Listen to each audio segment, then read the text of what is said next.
Hello dear students. In this video I am going to teach you how to analyze and interpret a data represented through a double bar graph.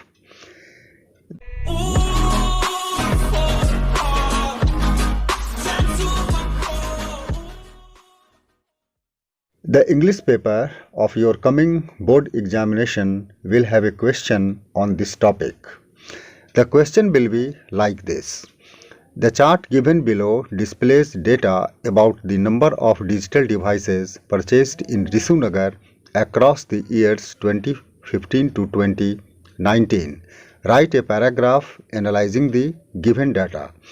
मतलब कि नीचे जो chart दिया गया है वह एक डबल बार ग्राफ है और इसके थ्रू ऋषुनगर में 2015 से लेकर 2019 तक जो डिजिटल डिवाइसेस खरीदे गए उसके बारे में एक डेटा दिया गया है। अब इस बार ग्राफ को आप देखिए, इसमें कुछ इंडिकेटर्स दिए गए हैं जो यहाँ है। जो ये bar of light black colour represents the purchase of smartphones, whereas the bar of dark black color represents the purchase of computers. And ये 20, 40, 60 these are the number of digital devices purchased in thousands. अब आपको इसे समझना है और समझकर इसके बारे में एक पैराग्राफ लिखना है, इसको एनालाइज करते हुए। अब इसे कैसे लिखना है? सबसे पहले आपको लिखना है एक इंट्रोडक्टरी लाइन जिससे यह जाहिर हो कि आपने ये बार ग्राफ को आपने समझा है और इसके थ्रू जिस चीज़ को कहा जा रहा है उसे आपने समझ लिया है। जैसे मैंने यहाँ लिखा, the given double bar graph shows the data about the purchase of digital devices mainly smartphones and computers in ऋषुनगर across the year 2015 to 2019. यह जो गिवन बार ग्राफ है इसके थ्रू 2015 से 2019 तक ऋषुनगर में जो डिजिटल डिवाइसेस खरीदे गए उनके बारे में एक डाटा प्रस्तुत करता है। और जो डिजिटल डिवाइसेस खरीदे गए थे वे थे स्मार्टफोन्स और कंप्यूटर्स। अब इसको एनालिसिस करते हैं। कैसे करेंगे देखिए। From the bar graph, it is clear that in 2015 the preference was given more to the purchase of smartphones than the computers. मतलब कि 2015 में स्मार्टफोन्स को खरीदने के प्रति ज़्यादा रुचि दिखाए गए बनिस्बत की कंप्यूटर के। अब कितने खरीदे गए, यह एक अप्रॉक्सीमेट डेटा है बच्चों। अगर यह 40 पर ही समाप्त हो जाता तो हम कहते कि 40,000 खरीदे गए, या 20 पर समाप्त होता तो हम कहते कि 20,000 खरीदे गए। लेकिन नहीं, ये जो स्मार्टफोन को रिप्रेजेंट करने वाला जो बार है यह 40 से थोड़ा ऊपर है, मतलब कि 40,000 से अधिक खरीदे गए। अगर एकदम सेंटर में यहाँ रहता तो हम कहते कि 45,000 खरीदे गए, लेकिन सेंटर से थोड़ा कम है तो हम मान कर चलेंगे कि यह अप्रॉक्सीमेटली 42,000 या 43,000 के संख्या में खरीदे गए थे।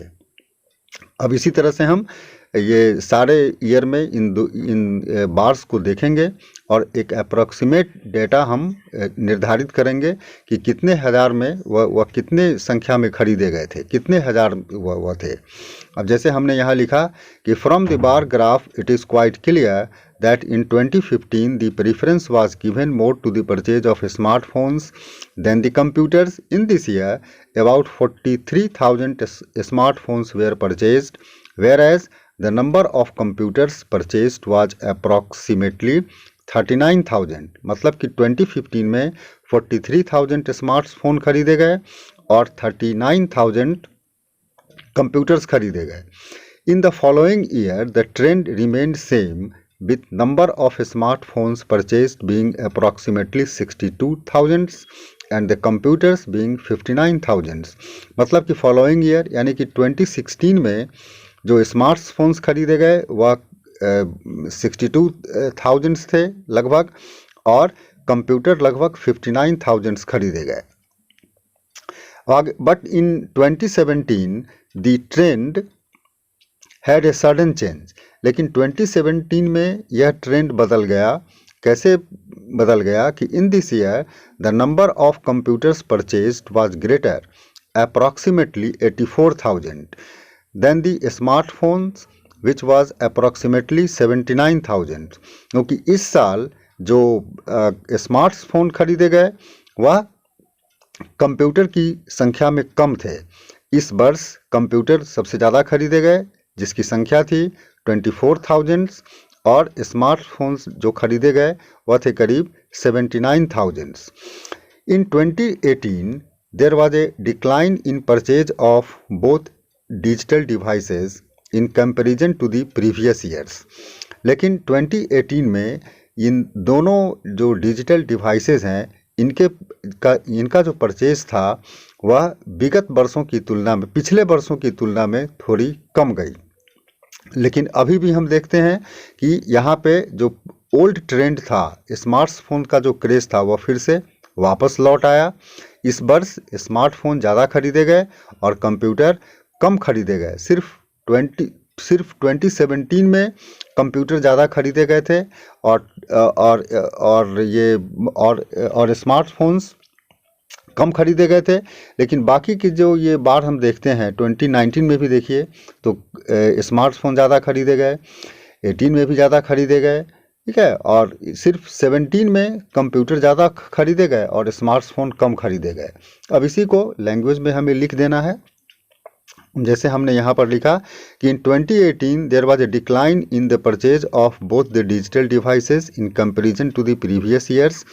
2018 में विगत वर्ष की तुलना में अर्थात कि 2017 की तुलना में दोनों डिजिटल डिवाइसेस की खरीदारी में थोड़ी कमी आ गई। In this year old trend return and the purchase of the smartphone was given more preference.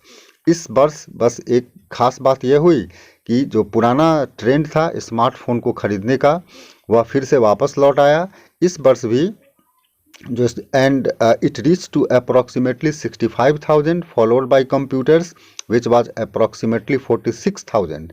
इस वर्ष जो स्मार्टफोन है वह 65,000 खरीदे गए और लगभग खरीदे गए और जो कंप्यूटर की खरीदारी रही वह लगभग 46,000 के आसपास थी।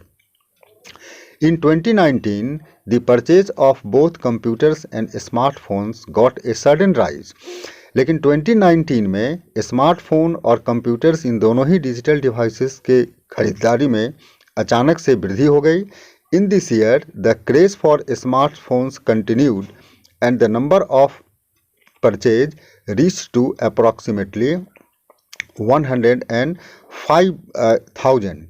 इस साल जो स्मार्टफोन खरीदे गए वह लगभग 105,000 की संख्या में खरीदे गए थे विच जो कंप्यूटर था वह reached to about 85,000 purchase unit और कंप्यूटर 85,000 के आसपास में खरीदे गए। अब इन सारे ये एनालिसिस करने के बाद हमें एक निष्कर्ष निकालना है। तो निष्कर्ष हम कैसे निकालेंगे, देखिए कैसे लिखना है इसको कि thus we can say that the purchase of digital devices, especially smartphone and computers across these 5 years have increased, which is in keeping with the government policy of Digital India। हम ये कहेंगे कि इस तरह से हम ये देखते हैं कि इन 5 वर्षों में जो ये डिजिटल डिवाइसेस की जो खरीदारी है वह लगातार बढ़ी है और यह ठीक गवर्नमेंट की पॉलिसी के बिल्कुल अनुकूल है कि जिसमें कि इंडिया को एक डिजिटल इंडिया बनाना है। तो बच्चों इसी तरह से हमें ये समझना है, जो भी हमें डेटा दिया जाता है उस डेटा को समझना है और समझकर उसको इसी तरह से हमें एक पैराग्राफ में एक्सप्लेन करना है। याद रखना है सबसे बड़ी बात यह कि जो आप इसको बिगिन करेंगे तो सबसे पहले आप अपनी समझदारी दिखाएंगे कि जो कुछ भी आपको ये एनालाइज करने के लिए डाटा दिया गया है उसमें क्या है और आपने उसे समझा है कि नहीं, और उसका अंत में उसका कंक्लूजन ज़रूर लिखना है। जैसे कि हमने यहाँ लिखा था इसका कंक्लूजन, तो बिगनिंग कंक्लूजन, शुरू में बिगनिंग आपका अच्छा होना चाहिए, कंक्लूजन आपको उसमें देना है और बीच में जो आप उसको एनालाइज करेंगे वह देना है। सबसे बड़ी बात इसमें आपको यह ध्यान देना है कि आपको कंपैरिजन करने आना चाहिए। आपका जो लैंग्वेज हो वह कंपैरेटिव लैंग्वेज हो। उम्मीद करते हैं कि आपने इसे समझा होगा। फिर मिलते हैं अगले वीडियो में, तब तक के लिए गुड बाय।